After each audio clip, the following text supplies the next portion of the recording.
So let's head back to politics now. As we told you earlier this hour, CBS News has obtained a video that appears to show President Trump telling an associate of Rudy Giuliani to, quote, take out Ukrainian Ambassador Marie Yovanovitch. The clip was recorded at a dinner in April of 2018, and it appears to show President Trump with Rudy Giuliani's associates, Lev Parnas and Igor Fruman. Both men allegedly helped Giuliani in his attempts to investigate the Bidens. Parnas and Fruman are now facing federal campaign finance charges. So in the video, Parnas appears to criticize Yovanovitch, and President Trump then apparently orders him to, quote, get rid of her. So CBS News White House correspondent Paula Reid has been following the story and joins me now. Boy, oh boy, Paula. So Paula, Press Secretary Stephanie Grisham spoke about this video in an interview on Fox News over the weekend. Let's play what she had to say. I believe that he was there with Rudy Giuliani, somebody that the president trusts, and the president has said that many times. So if somebody that the president trusts has somebody else with them and he's giving him information that he'd already heard, and again from the president of another country, I think it's very reasonable that the president would listen to that. No matter. And we should remind people that the president said that he didn't know Lev Parnas really at all. And, yeah, they might have posed for pictures once in a while, but thousands of people pose for pictures with the president. That is true, but thousands of people don't get an opportunity to advise the president, if you will, on what to do with an ambassador. So you spoke to Rudy Giuliani about this. What is he saying? I did, Anne-Marie, and not only did he confirm he was not at that dinner, he tells me he didn't meet Igor Fruman and Lev Parnas until June 2018, which completely undercuts what Stephanie Grisham just said there. She said that these men were there dining in a private setting with the President of the United States because of their relationship with his personal attorney. But at this point, according to Rudy Giuliani, they had no relationship. So it raises a lot of questions, Anne-Marie. Among them, why on earth are these two men dining alone with the President of the United States? They have both now been charged with campaign finance violations. And why are they advising the president on certain action to take against U.S. ambassadors? And why is he listening to them? Who are they? He has, as you noted, denied knowing them. So a lot of questions about this relationship.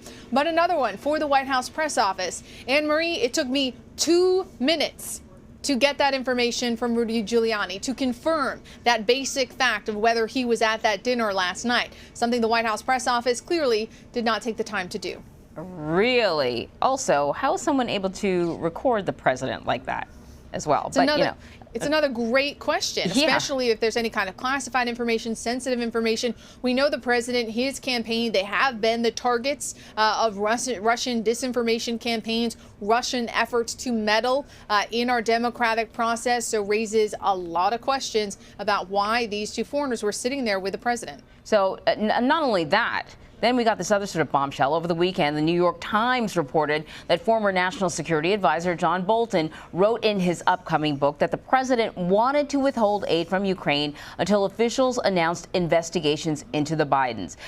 We should note that the book is being published by Simon & Schuster, which is a division of Viacom CBS, full disclosure. So what do we know about these reports? Well, that's right. In the portion of the book that has been obtained by the New York Times, the president allegedly told Bolton explicitly that he wanted to withhold these hundreds of millions of dollars in security aid until the country helped with these politically motivated investigations. This is significant because it completely undercuts the president's defense. And this comes just hours before the president's legal team is expected to address the Senate to defend him in these ongoing impeachment proceedings. And they have argued repeatedly that, in fact, this aid was not tied to these politically motivated investigations. And it will be interesting to see today, Anne-Marie, how this impacts their strategy. I've been reaching out to my sources since this story broke. A lot of the members of the president's impeachment team, they're pretty chatty. They're usually willing to go back and forth, discuss strategy. But here this morning, they've shut it down. They've told me they cannot discuss their strategy today. I think that's notable because clearly this is on their minds and they're grappling with what to do today. That is so interesting. I know obviously the conversation about witnesses keeps bubbling up, but I presume that is still sort of dead in the water. I don't know. It's unclear because you need those 4 Republicans to vote to hear from witnesses. While right now there is no expectation there will be a vote to remove the president from office, the one lingering question was about witnesses.